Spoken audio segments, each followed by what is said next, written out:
आखिर हमास और इजराइल के बीच लंबे समय से जारी रहने वाली जंग पर रोक लगने की खबर सामने आ गई है। इजराइल और हमास के सहमति से गजा युद्ध विराम समझौते की घोषणा कर दी गई है। ये युद्ध विराम 19 जनवरी से लागू होगा। लेकिन क्या आपको याद है कि 7 अक्टूबर 2023 जब हमास ने इजराइल पर हजारों रॉकेट दागे थे, जिसमें कई लोगों की जानें गई थी और कई इजरायली शहरी जख्मी हो गए थे। हालांकि इजराइल और फिलिस्तीनियों के बीच पिछले कई सालों से जंग जारी है, लेकिन हमास के इस हमले ने फिलिस्तीनियों की जिंदगी को नरक बना दिया। जब इजरायली सैनिकों ने गजा पर हमले किए तो गजा की सड़कें खूनों से लाल हो गईं। रहायशी इमारतें, अस्पताल और स्कूल भी इन सैनिकों के टैंकों का निशाना बने। 15 महीने तक चलने वाली इस खूंखार जंग में इजराइल ने गजा पट्टी को पूरी तरह से तबाह और बर्बाद कर दिया। लोग बूंद बूंद पानी को तरसने लगे।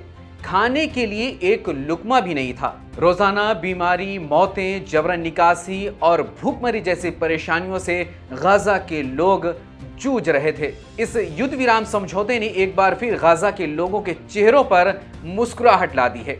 एक बार फिर उन्हें अंधेरों में रोशनी की किरण नजर आने लगी है। वहां की जनता ने इस समझौते का खुलकर स्वागत किया है। इस समझौते में कई चीजें शामिल हैं, जिसमें यह भी शामिल है कि गजा में हमास द्वारा बंधक बनाए गए दर्जनों लोगों और इजराइल में सैकड़ों फिलिस्तीनी कैदियों की रिहाई का वादा किया गया है।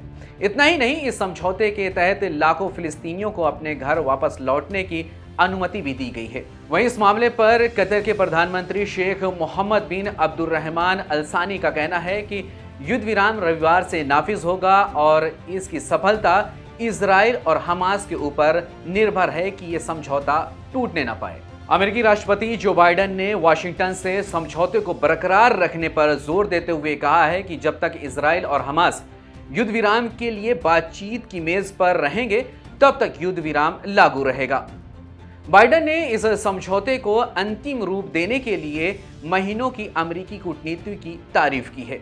वहीं इजराइल के प्रधानमंत्री बेंजामिन नेतन्याहू ने कहा है कि हमास के साथ युद्ध विराम समझौता अभी पूरा नहीं हुआ है, बल्कि फाइनल डिटेल्स तैयार करने के लिए काम चल रहा है।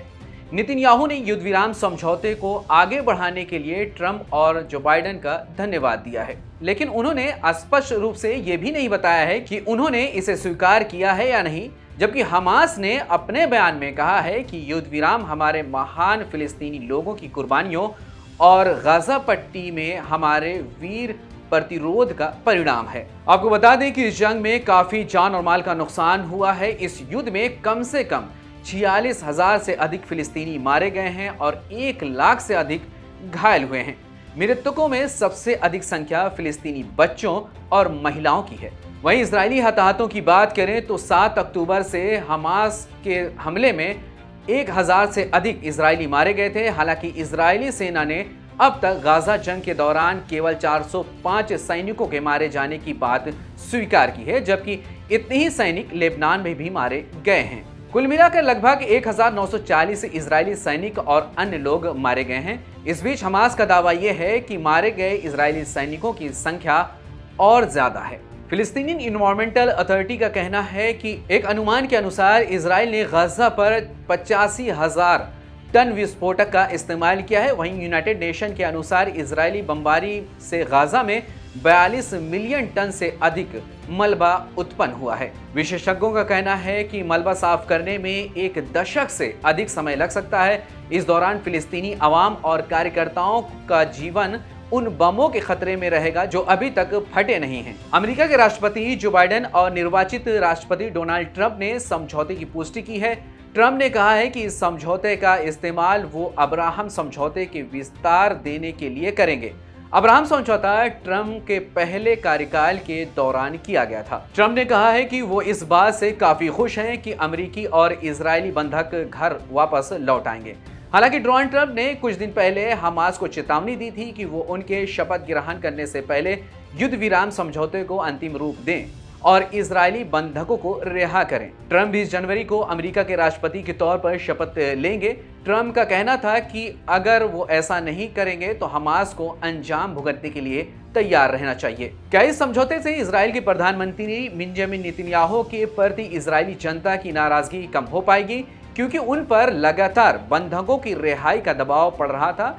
इसके अलावा इजराइल पर उनके सहयोगी अमेरिका समेत भारी अंतर्राष्ट्रीय दबाव भी था। इंटरनेशनल कोर्ट ऑफ जस्टिस ने भी इजरायली कार्रवाई को कत्लेआम करार दिया था और इंटरनेशनल क्रिमिनल कोर्ट ने नेतन्याहू के खिलाफ गिरफ्तारी का वारंट भी जारी किया था। इस समझौते ने कई सारे सवालों को जन्म दिया है। मसलन, क्या फिलिस्तीनी जनता को सुरक्षा की गारंटी मिल पाएगी?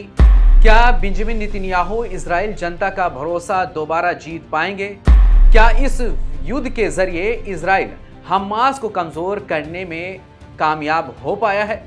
गाजा युद्ध विराम पर आपकी क्या राय है? कमेंट करके हमको जरूर बताएं।